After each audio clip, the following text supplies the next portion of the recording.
Thank you.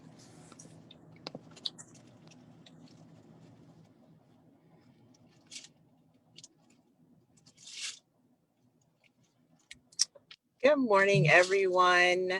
It looks like we're live now. Happy Sunday, everybody. Welcome to Reading 365. Kennedy's here with me, welcoming everyone. I just wanted to go ahead and intro our reader for today, which will be Sarah Ortega. She's actually going to be reading 2 books for us, which is really great, and we appreciate that. Sarah's affiliations are the Pac-10 Cub Scouts. Cub Scouts, that's what it was. So without further ado, and I'm sorry, I'm kind of traveling right now, but I didn't want to miss the opportunity to do the intros for today because, again, Reading 365 such a great opportunity. So I will hand it over to you and allow you to tell us all about yourself and what you'll be reading. Sarah. All right. Thank you for having me today. I'm happy to be here and happy to read 2 books. I have with me today my helper, Evan, who is going to be hopefully relatively quiet while I read the books. And has a Lego key. So I am a volunteer den leader with Pac-10 Cub Scouts. We are full virtual this year, so if you're looking for something a little different, something a little fun to do, we do a lot of things. I have a lot of little hikes and things that I send my cubs out on. So, if you're interested about that, look up Lingelstown Pac-10 Cub Scouts on Facebook. We'll get started. We're going to read the national bestseller Room on the Broom by Julia Donaldson and Axel Scheffler. So this is also available. You can watch it on Netflix. It's a very, very, very good movie that they made out of it. So, the witch had a cat, and a hat that was black, and long ginger hair in a braid down her back. How the cat purred and how the witch grinned, as they sat on their broomstick and flew through the wind. But how the witch wailed and how the cat spat, when the wind blew so wildly it blew off the hat. Down, cried the witch, and they flew to the ground. They searched for the hat, but no hat could be found. Then out of the bushes on thundering paws there bounded a dog with the hat in his jaws. He dropped it politely, then eagerly said, as the witch pulled the hat firmly down on her head, I am a dog as keen as can be. Is there room on the broom for a dog like me? Yes, cried the witch, and the dog clambered on. The witch tapped the broomstick, and whoosh, they were gone. Over the fields and forests they flew. The dog wagged his tail, and the stormy wind blew. The witch laughed out loud and held on to her hat, but away blew the bow from her braid just like that. Down, cried the witch, and they flew to the ground. They searched for the bow, but no bow could be found. Then out from a tree with an ear-splitting shriek, there flapped a green bird with the bow in her beak. She dropped it politely and bent her head low, then said, as the witch tied her braid in a bow, I am a bird as green as can be. Is there room on the broom for a bird like me? Yes, cried the witch, so the bird fluttered on. The witch tapped the broomstick, and whoosh, they were gone. Over the reeds and the rivers they flew. The bird shrieked with glee, and the stormy wind blew. They shot through the sky to the back of beyond. The witch clutched her bow, but let go of her wand. Down, cried the witch, and they flew to the ground. They searched for the wand, but no wand could be found.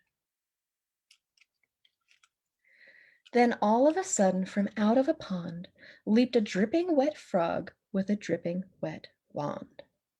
He dropped it politely, then said with a croak, as the witch dried the wand on a fold of her cloak, I am a frog as clean as can be. Is there room on the broom for a frog like me?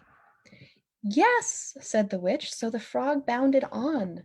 The witch tapped the broomstick, and whoosh, they were gone. Over the moors and the mountains they flew. The frog jumped for joy, and the broom snapped in two. Down fell the cat and the dog and the frog. Down they went tumbling into a bog. The witch's half broomstick flew into a cloud, and the witch heard a roar that was scary and loud. I am a dragon as mean as can be, and which with French fries tastes delicious to me. No, cried the witch, flying higher and higher. The dragon flew after her, breathing out fire. Help! Cried the witch, flying down to the ground. She looked all around, but no help could be found. The dragon drew near with a glint in his eyes and said, Just this once, I'll have witch without fries. But just as he planned to begin on his feast, from out of a ditch rose a horrible beast. It was tall, dark, and sticky, and feathered and furred. It had 4 frightful heads. It had wings like a bird. And its terrible voice, when it started to speak, was a yowl and a growl and a croak and a shriek. It dripped and it squelched as it strode from the ditch, and it said to the dragon, Buzz off, that's my witch.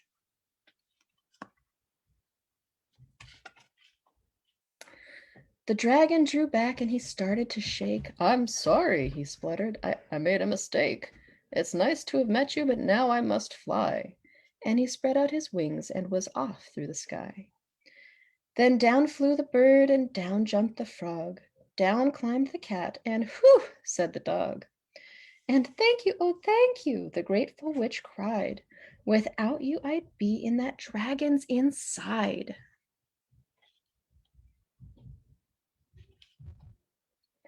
Then she filled up her cauldron and said with a grin, Find something, everyone, throw something in.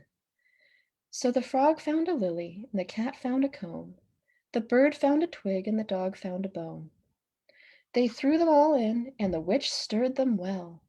And while she was stirring, she muttered a spell. Iggity, ziggity, zaggity, zoom! Then out rose a truly magnificent broom, with seats for the witch and the cat and the dog, a nest for the bird and a pool for the frog. Yes, cried the witch, and they all clambered on. The witch tapped the broomstick, and whoosh, they were gone. So that is the end of Room on the Broom.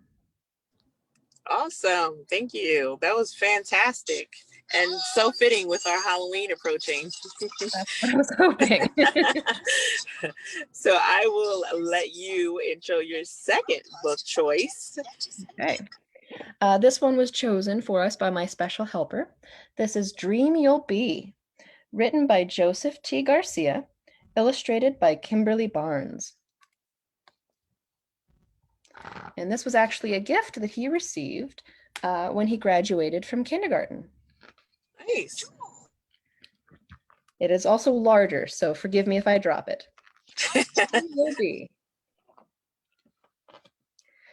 Go to bed, each sleepy child, and dream what dreams you might. Dreaming's good most any time, but especially at night.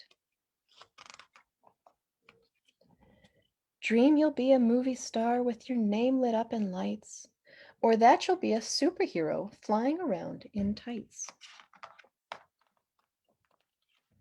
Would you like to be a doctor, saving people's lives, or perhaps a beekeeper, tending buzzing hives? What if you're a musketeer, fighting battles with your sword, or a world-class surfer, catching waves upon your board?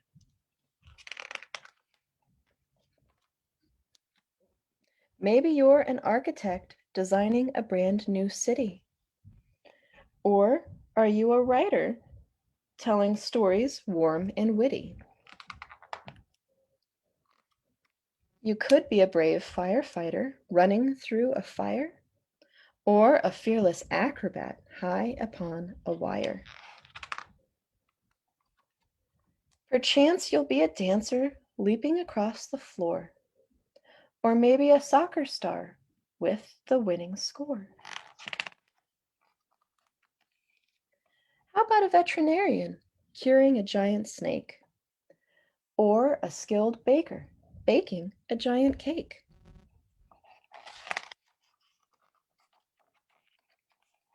See yourself as a teacher helping children think, or a figure skater gliding around a rink.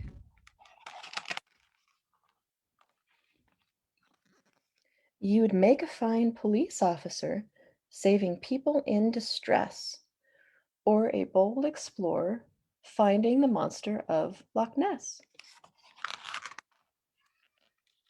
Imagine you're an astronaut bouncing on the moon, or maybe you're a famous rocker belting out a tune. Dream that you're a pirate sailing oceans blue, or a brilliant scientist finding something new.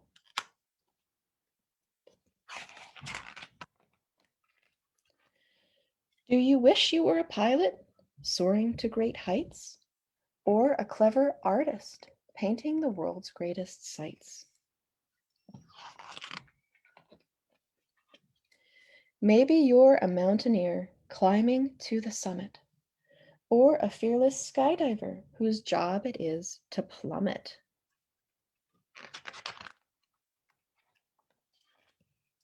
You could be a football player winning games with teammates, or maybe you're the president of these United States.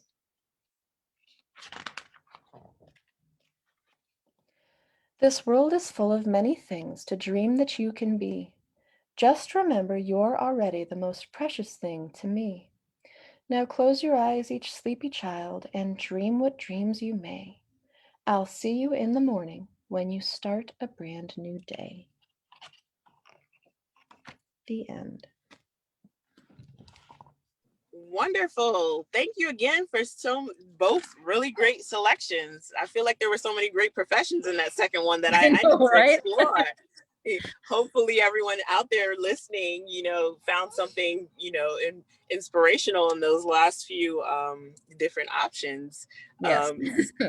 Anything else, I'll leave it to you to say our goodbyes and thank everyone. But I didn't want to miss this opportunity, as I said, to just kind of intro you and say thank you for being part of Reading 365. It's so crucial that we do this, and we provide an opportunity for our listeners to just get some reading in every day. Mommy. And your helper was fantastic, by the way.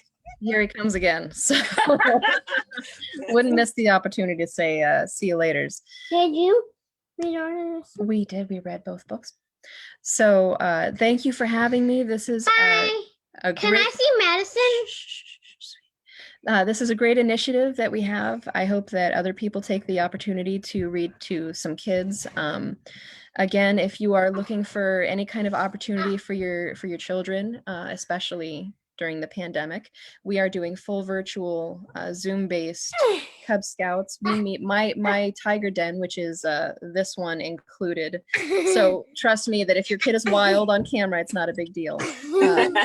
We meet bi-weekly on Thursdays at 6 p.m. and it's just a short 40-minute call, but it gets the kids active after a long day at school, and it kind of gives them a sense of community. And that's one of the things that we in particular are big on, is giving back to the community, making sure we're taking care of others, and showing our kids that we're resilient in times of chaos. So chaos. With that, absolutely. I will say thank you again. And, thank you so much.